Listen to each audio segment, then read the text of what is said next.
गुरु। आज मैं आपको लैब असिस्टेंट की जो क्लासेस चल रही है उसका जो पार्ट 15 है वो डिस्कस करने वाला हूँ। पार्ट 15 आपके साथ डिस्कस करेंगे। ऑलरेडी 14 क्लासेस जो चैनल पे आ चुकी है, 14 क्लासेस चैनल पे आ चुकी है और ये एसएससी एमटीएस एग्जाम के साथ साथ अदर एग्जाम के लिए भी हेल्पफुल क्लास है। इसमें केमिस्ट्री के क्वेश्चन रहेंगे। पहला क्वेश्चन डिस्कस करते हैं। आधुनिक आवर्त सारणी में कितनी 37 पंक्तियां हैं जिन्हें आवर्त कहा जाता है? आधुनिक आवर्त सारणी मॉडर्न पीरियोडिक टेबल में 37 का मतलब होता है ओरिजोनटल लाइनें, बड़ी पंक्तियां होती है जिन्हें क्या कहा जाता है? आवर्त कहा जाता है। तो कितनी पंक्तियां हैं? टोटल 7 पंक्तियां हैं आधुनिक आवर्त सारणी में। कितनी पंक्तियां हैं? 7 पंक्तियां हैं। टोटल वर्ग कितनी है? 18 ग्रुप हैं और 7 आवर्तें। 18 वर्ग हैं और 7 आवर्तें। 18 वर्ग, वर्ग क्या होते हैं? खड़ी पंक्तियां, जिसको कहते हैं ऊर्ध्वाधर पंक्तियां। एक प्रकार से खड़ी पंक्तियां, अंग्रेजी में बोलेंगे इसको वर्टिकल लाइन। वर्टिकल लाइन होती है 18 आधुनिक आवर्त सारणी में और 7 क्या है? आवर्तें। टोटल 118 तत्व है लेटेस्ट के हिसाब से। कितनी तत्व है आधुनिक आवर्त सारणी में? 118 तत्व है। आपको ये क्वेश्चन समझ में आ गया होगा। जो भी क्वेश्चन है वो करेक्ट गुरु चैनल पे बताए जा रहे हैं। इस क्लास की जो पीडीएफ है वो टेलीग्राम चैनल पे मिलेगी। टेलीग्राम चैनल का जो लिंक है वो डिस्क्रिप्शन में दे दिया गया है। नेक्स्ट क्वेश्चन की तरफ बढ़ते हैं। आधुनिक आवर्त सारणी में कितने ऊर्ध्व स्तंभ है? ऊर्ध्व स्तंभ का मतलब मैंने अभी बताया था आपको। वर्टिकल लाइन ने कितनी है? वर्टिकल लाइन जिन्हें क्या कहा जाता है? समूह कहा जाता है, अंग्रेजी में बोलते हैं ग्रुप। वर्टिकल लाइन कितनी है आधुनिक आवर्त सारणी में? तो 18 वर्ग हैं और 7 आवर्तें। 18 वर्ग हैं आधुनिक आवर्त सारणी में और 7 आवर्तें। और आधुनिक आवर्त सारणी बनाई किसने थी? हेनरी मोन्सले। हेनरी मोन्सले वैज्ञानिक ने, मोन्सले वैज्ञानिक ने आधुनिक आवर्त सारणी का निर्माण किया था। इसमें लगभग 118 तत्व हैं। एग्जैक्ट मतलब लेटेस्ट के हिसाब से 118 तत्व हैं और वैसे आवर्त सारणी में 114 तत्व हैं। और आपको मैंने बताया समूह कितने हैं? 18 हैं और आवर्त कितनी है? 7 हैं। आवर्त क्या होती है? पड़ी लाइनें और समूह क्या होती हैं? खड़ी लाइनें। वर्टिकल लाइन और हॉरिजॉन्टल लाइन समझ में आ गया। खड़ी लाइनों को कहते हैं वर्टिकल, वर्ग को बोलेंगे वर्टिकल लाइन और जो आवर्त होते हैं उनको बोलते हैं हॉरिजॉन्टल लाइन। अंग्रेजी और हिंदी दोनों प्रकार की लैंग्वेज में बताया जा रहा है। मेंडलीफ की आवर्त सारणी कब प्रकाशित हुई थी? मेंडलीफ की आवर्त सारणी कब प्रकाशित हुई थी? मेंडलीफ ने आवर्त सारणी बनाई थी, कब बनाई थी? 1872 में, 1872 में आवर्त सारणी बनाई थी। मॉडर्न पीरियोडिक टेबल से पहले की बात चल रही है। आधुनिक आवर्त सारणी से पहले सबसे पहले जो आवर्त सारणी बनाई थी वो मेंडलीफ ने बनाई थी। बट अभी जो मॉडर्न पीरियोडिक टेबल है उसका निर्माण करने वाले वैज्ञानिक है हेनरी मोन्सले। कौन है? हेनरी मोन्सले। आपको क्वेश्चन समझ में आ रहे होंगे। नेक्स्ट क्वेश्चन की तरफ ले चलते हैं। तत्वों के वर्गीकरण का श्रेय किसे जाता है? जो तत्व होते हैं, तत्वों को वर्गों भागों में बांटा गया है। तत्व होते हैं जितने भी तत्व हैं, हाइड्रोजन है, लिथियम है, सोडियम है, पोटासियम है। पोटासियम का सिंबल के, सोडियम का Na और लिथियम का Li और हाइड्रोजन का H संकेत होता है, प्रतीक होता है। तो जितने भी आवर्त सारणी के अंदर, आधुनिक आवर्त सारणी में जो भी तत्व वगैरह हैं, तो उनके तत्वों का जो वर्गीकरण किया था, क्लासीफाई किया था, उनको अलग अलग वर्ग में रखा था। हाइड्रोजन लिथियम को पहले वर्ग में, दूसरे वर्ग में, तीसरे वर्ग में। तो वर्गीकरण का श्रेय जाता है, वो जाता है डोबेराइनर को, सॉरी मेंडलीफ को। किसको जाता है? मेंडलीफ को। इवानोविच मेंडलीफ को वर्गीकरण का श्रेय जाता है। तो तत्वों का वर्गीकरण करने वाले वैज्ञानिक थे मेंडलीफ थे, जिन्होंने सबसे पहले क्या की थी? आवर्त सारणी बनाई थी। अब मैं आपको बता दूं, मेंडलीफ और मेंडल अलग अलग वैज्ञानिक हैं। मेंडलीफ आता है केमिस्ट्री में, रसायन विज्ञान में आता है, और जो मेंडल आता है वो बायोलॉजी में आता है, जीव विज्ञान में। कंफ्यूज नहीं होना बिल्कुल भी। तो मेंडलीफ इसका आंसर आएगा। तत्वों का वर्गीकरण, तत्वों को अलग अलग भागों में बांटने वाला जो वैज्ञानिक था वो था मेंडलीफ। समझ में आ गया होगा क्वेश्चन। और आवर्त सारणी का निर्माण सबसे पहले किसने किया था? मेंडलीफ ने। और आधुनिक आवर्त सारणी किसने बनाई थी? हेनरी मोन्सले ने। आपको क्वेश्चन समझ में आ गया होगा। न्यूलैंड ने अष्टक नियम दिया था। न्यूलैंड वैज्ञानिक थे, उन्होंने तत्वों से रिलेटेड कौन सा नियम दिया था? अष्टक नियम। अष्टक नियम का मतलब होता है 8 तत्वों का नियम। अंग्रेजी में बोलेंगे ऑक्टव रूल। क्या बोलेंगे? ऑक्टव रूल।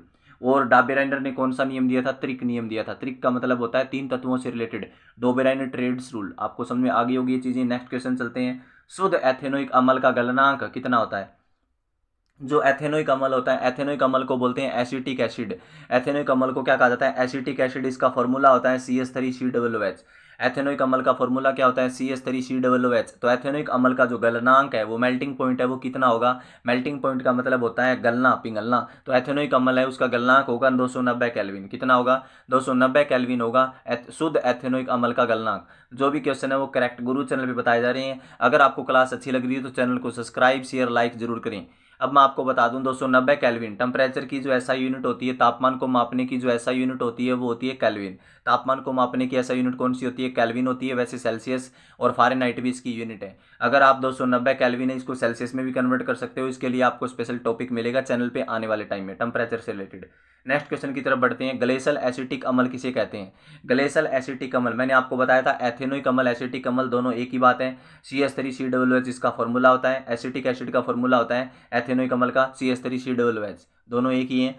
अब मैं आपको बता दूं एसिटल अम्ल, ग्लेशियल एसिटिक अम्ल किसे कहा जाता है? शुद्ध एथेनोइक अम्ल को। किसको कहा जाता है? प्योर एथेनोइक एसिड को क्या कहा जाता है? ग्लेशियल एसिटिक अम्ल कहा जाता है। दोनों एक ही हैं। अब आपको एसिटिक अम्ल और एथेनोइक अम्ल दोनों एक ही है, बट शुद्ध प्योर होगा ना उसको बोलेंगे ग्लेशियल एसिटिक अम्ल। कंफ्यूज नहीं होना बिल्कुल भी।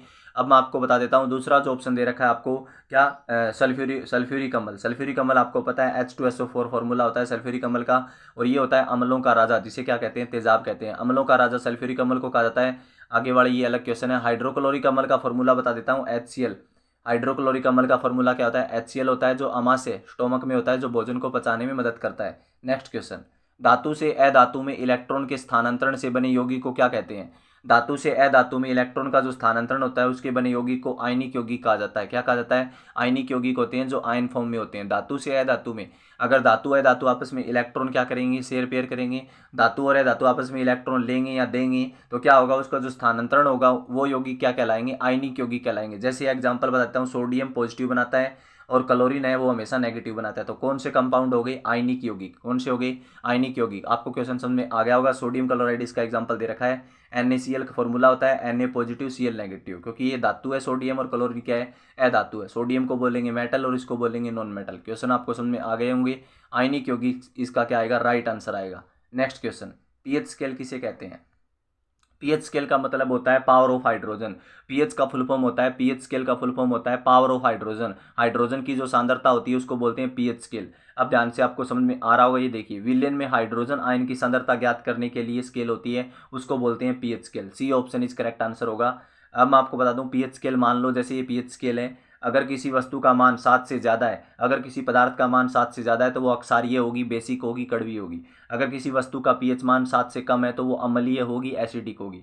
और किसी वस्तु का पीएच मान 7 है तो वो उदासीन होगी, न्यूट्रल होगी। समझ में आ गया होगा। नेक्स्ट क्वेश्चन, मुंह का पीएच मान कितना कम होने पर दांतों का क्षय प्रारंभ हो जाता है? मुंह का पीएच मान कितना कम होने पर दांतों का जो क्षय है, दांतों का जो नुकसान है वो प्रारंभ हो जाता है, दांत खराब होने लग जाते हैं। तो 5.5 से अगर दांत का मुंह का पीएच मान कम हो गया तो आपके दांत है वो खराब होने लग जाएंगे। इसलिए पीएच मान 5.5 से क्या रहना चाहिए? ज़्यादा रहना चाहिए। इसलिए क्या होते हैं? दांत खराब नहीं होते अगर 5.5 से ज़्यादा होता है तो।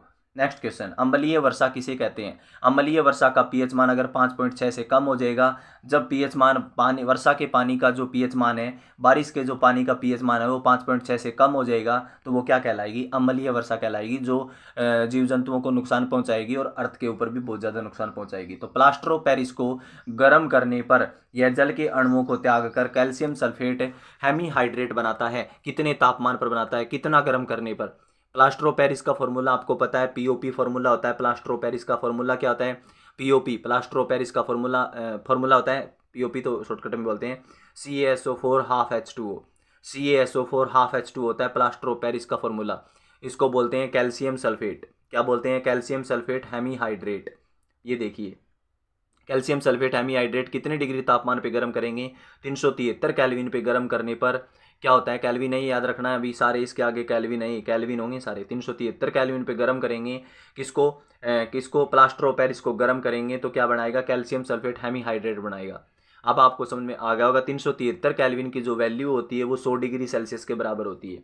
कितने टेम्परेचर के बराबर होती है? 373 केल्विन 100 डिग्री सेल्सियस के बराबर होता है। टेम्परेचर का तापमान का स्पेशल कंसेप्चुअल कंसेप्ट आएगा आने वाले टाइम में। कुछ टाइम बाद लाइव क्लासेज और रिकॉर्डेड क्लासेज आपको अपलोडेड मिलेगी, आपको कंसेप्ट डिटेल से बताए जाएंगे। अब आपके लिए MCQ क्वेश्चन चल रहे हैं। आपको चैनल के अंदर पैसेंस रखना है, आपको वो कंटेंट मिलेगा जो आपके एग्जाम के लिए दी बेस्ट होगा। करेक्ट गुरु चैनल पे सब क्वेश्चन बताए गए हैं। इस क्लास की जो PDF है वो टेलीग्राम चैनल पे मिलेगी। ये थे मोस्ट इंपॉर्टेंट क्वेश्चंस। करेक्ट गुरु प्रेस दी सब्सक्राइब